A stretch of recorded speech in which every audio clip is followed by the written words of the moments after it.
प्रातः वंदनीय भगवत स्वरूप पूज्य संत गुरुजन,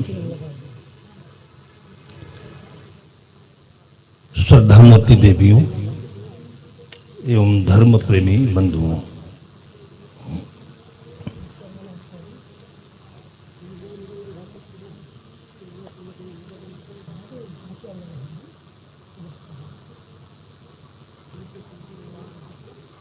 सद्गुरु विशाल देव कहते हैं,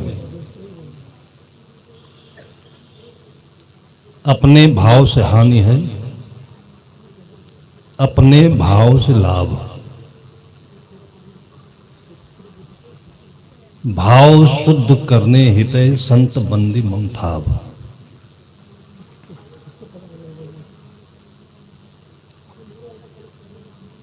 संत गुरुजनों ने इस समाज का, संसार का बहुत गहराई से मंथन किया, संतों ने किया, और जो सार है उसका वो सभी संतों का एक आया है। उस जमाने में जब समाज दूसरे रूपों में देखा जाता था, जिसको ऋषि मुनियों का युग कहते हैं, उस समय संतों की संगति पाकर अपने भाव मंडल को शुद्ध किया तो महर्षि वाल्मीकि बने। महर्षि वाल्मीकि, पता नहीं कैसा जमाना रहा होगा, और एक डाकू, इतना निकृष्ट कर्म करने वाला और समाज के सबसे नीचे तबके के परिवार में जन्म लेने वाला आदिवासी, वो इतना महान विश्व विख्यात संस्कृत का प्राकांड कवि कैसे बन गया? अपने भाव से। भाव जगत के परिवर्तन से जीवन में ये परिवर्तन संभव है। ये सबसे पहला प्रमाण उस जमाने का है जब कोई साधन सुविधाएं नहीं होती थी। आज भी वही सिद्धांत, वही सूत्र लागू होता है। कोई भी मनुष्य जीवन में जन्म लेने वाला प्राणी विवश नहीं है, वो मुक्त है।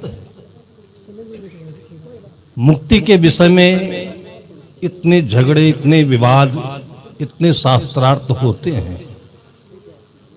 सद्गुरु कहते हैं कि जहिया जन्म मुक्ता हता, आप मुक्त हो। आप दूसरों को गाली दो, मुक्त हो। दूसरों को झूठ कहो, बेईमान कहो, नालायक कहो, मुक्त हो। और इसके लिए भी आप मुक्त हो कि आप सबके गुणों को समझें। सद्गुरु कहते हैं, गुणिया तो गुण ही गहे, निर्गुणिया गुण ही गिनाए। समाज में सभी मनुष्य हैं और मनुष्यों के भीतर में आत्मा है, मन है। आत्मा शुद्ध है, वो 24 कैरेट का सोना है, वो संपूर्णतया हीरा है। सद्गुरु कबीर साहब ने यह उदाहरण दिया, हंसा तू तो सुवर्ण वर्ण, मैं क्या वर्णो। साहब कहते कि हीरा सोई सराहिए सहे घनन की चोट। आप सोना है, आप हीरा हैं। अब इसके बाद मन के कारणों से आप अपने आप को क्या समझ रहे हैं, ये कोई दूसरा नहीं जान सकता है, दूसरा बदल भी नहीं सकता है। एक शब्द हमें अनुचित लगता है। हमारे भारतवर्ष को आजाद हुए 70 वर्ष से ऊपर हो गए। उस जमाने में कैसी परिस्थिति में रत्नाकर रहे होंगे और वाल्मीकि बने। और आज भी कोई अपने आप को दलित घोषित कर रहा है तो वाल्मीकि की संभावना ही छीन हो गई।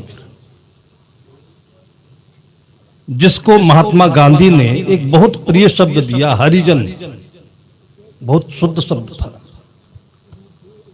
वो प्रिय नहीं है।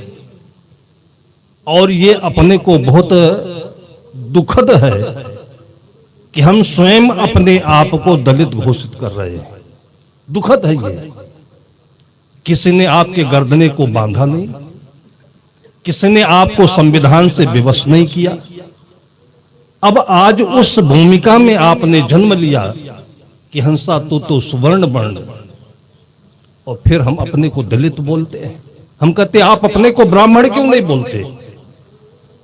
आपको बोलने का कोई रोका हुआ है?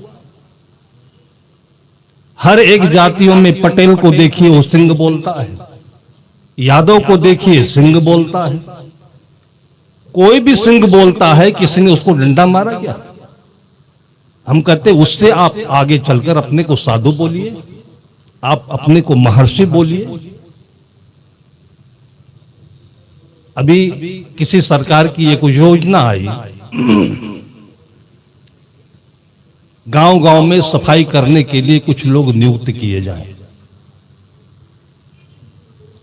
और इससे पहले कोई समय में ऐसा आंदोलन चलता था कि एक जाति ऐसे निर्धारित की गई है जिससे केवल सफाई काम किया जाता है। निश्चित है कि ये ठीक नहीं था ये, लेकिन इसमें समझने की संधि ये थी कि किसी ने निर्धारित नहीं किया। अगर निर्धारित हुए होते तो वाल्मीकि महर्षि कैसे बनते? और मध्य युग में 1000 किलोमीटर दूर चल करके मेवाड़ की रानी मीरा और संत शिरोमणि रविदास को सदगुरु मानने के लिए क्यों आती? यह भी हमारे समाज के सामने देखा जाता है।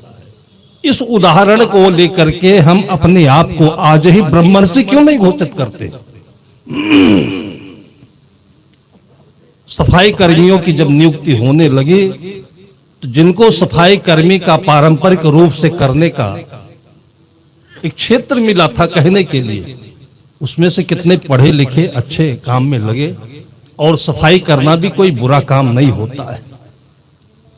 हमारे यहाँ हमने एक संत को देखा है अपने बचपन में, वो कवि नहीं थे लेकिन एक कविता बनाई उन्होंने कि शांति दास की चाल बिढ़ंगी। वो लगभग 2-3 घंटे अपने स्नान दातुन में लगाते थे। बहुत स्थिर चित्त के, बहुत ही शांत चित्त के थे। उन्होंने कहा शांति दास की चाल बिढ़ंगी, बने कहार धोबी और भंगी। उन्होंने अपने जीवन के मर्म को समझा होगा कि हम सभी जातियों में सभी जाति हैं, क्योंकि सवेरे उठते ही हम अपनी सफाई करते हैं तो हम भंगी हैं। सुबह उठते ही हम अपना भोजन बनाते हैं तो भोजन बनाने वाले रसोइया हैं, हलवाई हैं। हम अपना सामान स्वयं कंधे पर लेकर चलते हैं तो हम कहार हैं। हम अपने कपड़े धोते हैं तो हम धोबी हैं। शांति दास की चाल बिढ़ंगी, बने कहार धोबी और भंगी। हर व्यक्ति हर कर्म के साथ में अपने को पवित्र बनाए रख सकता है। कर्म किसी को अपवित्र नहीं करते। मन के भाव पवित्र करते हैं, मन के भाव अपवित्र करते हैं। एक डॉक्टर ऑपरेशन करता है, भाव अच्छा नहीं है, ऑपरेशन भी बिगाड़ देता है, किडनी भी चुरा लेता है, और मरे हुए आदमी को 3 दिन तक आईसीयू में लटकाए भी रखता है। और उसके बाद भी, आदमी के मरने के बाद भी वो लाखों रुपए का बिल भी ले लेता है। वो कोई विशेष जाति है क्या ये? आज शराब पीने वालों की, रिश्वत लेने वालों की, लोगों के साथ भ्रष्टाचार करने वालों की कोई विशेष जाति है? और फिर भी आज हम लोग अपनी स्वस स्थिति में भी अपने को दलित कहें, अपने को कमजोर कहें। तो जमाना कब आएगा जब हम पूर्ण होंगे, जब हम महर्षि बनेंगे? सदगुरु कबीर ही नहीं, जो भी ऐसे संत हुए जिनको पूर्ण आत्मबोध हुआ, अपने जीवन को समझे, वो पढ़े हो तो नहीं पढ़े हो तो हर प्रकार के उदाहरण आपको मिल जाएंगे। वर्तमान में भी बहुत ऐसे संत हैं। सदगुरु विशाल देव एक अक्षर भी स्कूल पढ़ने नहीं गए, लेकिन राजगुरु हुए। राजमहल की रानी भी उनको पाने के लिए, उनके दर्शन के लिए, ज्ञान के लिए लालायित हुई। आप सब कुछ हैं, सब कुछ संभव है, लेकिन आज सफाई कर्मी की नियुक्ति में देखिए तो ब्राह्मण हैं, यादव हैं, कुर्मी हैं, पटेल हैं, जो जहां मौका पाया रिश्वत देकर सफाई कर्मी बना है और झाड़ू लगा रहा है।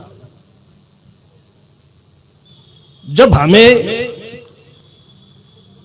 आदि युग में, जिसको हम आदि कवि महर्षि वाल्मीकि कहते हैं, मध्य युग में संत शिरोमणि रविदास कहते हैं और आज कहते हैं, फिर इसमें किसी प्रकार की कोई शंका नहीं है, असंभावना नहीं है कि हम अपना कल्याण नहीं कर सकते।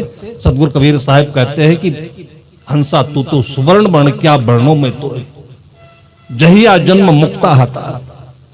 अब ये अपने मन की कोई कमजोरी है कि पैसे के लिए, पद के लिए, बातों के लिए, ऊपर नीचे बैठने के लिए, छोटी छोटी बातों के लिए हम अपने आप को हीन बनाएं और फिर उसी प्रकार की समस्याओं का वातावरण बना करके लोगों की भावनाओं को हीन करें। संत महापुरुषों का एक ही उपदेश है कि मनुष्य जन्म पा करके जो सबसे बड़ा काम मिला हुआ है वो कल्याण का है, और कल्याण चित्त की भावनाओं से होता है। अपने चित्त को पूर्ण करने में वैसे ही हर समर्थ है जैसे आकाश में हर पूर्णिमासी को चांद उदय होता है, चंद्रमा उदय होता है। और इसलिए संत महापुरुषों ने प्रत्येक कदम पर, प्रत्येक जगह पर इस प्रकार के उदाहरण अपने जीवन का दे करके हम लोगों के कल्याण का मार्ग प्रशस्त कर रहे हैं। उन्हीं महापुरुषों में एक महापुरुष जिनके पुण्य पवित्र पावन पर्व पर सदगुरु श्री रामस्वरूप साहब को हम लोग श्रद्धांजलि देने आए हुए हैं। हमें अवसर है कि ऐसे महापुरुषों का स्मरण करके हम अपने जीवन को पूर्ण बनाएं, पवित्र बनाएं और दूसरों के लिए यही रास्ता, यही आदर्श है, प्रेरणा दे करके अपने जीवन को पूरा करें। सबके जीवन में ये भावना बने, सबके जीवन में उनका आदर्श प्रतिष्ठित हो। इन्हीं शुभकामनाओं के साथ में सदगुरु को श्रद्धांजलि देते हुए, समस्त संत गुरुजनों के चरणों में नमन करते हुए आप सबको बहुत बहुत प्रेम के साथ में सादर सादे साहेब बंदगी।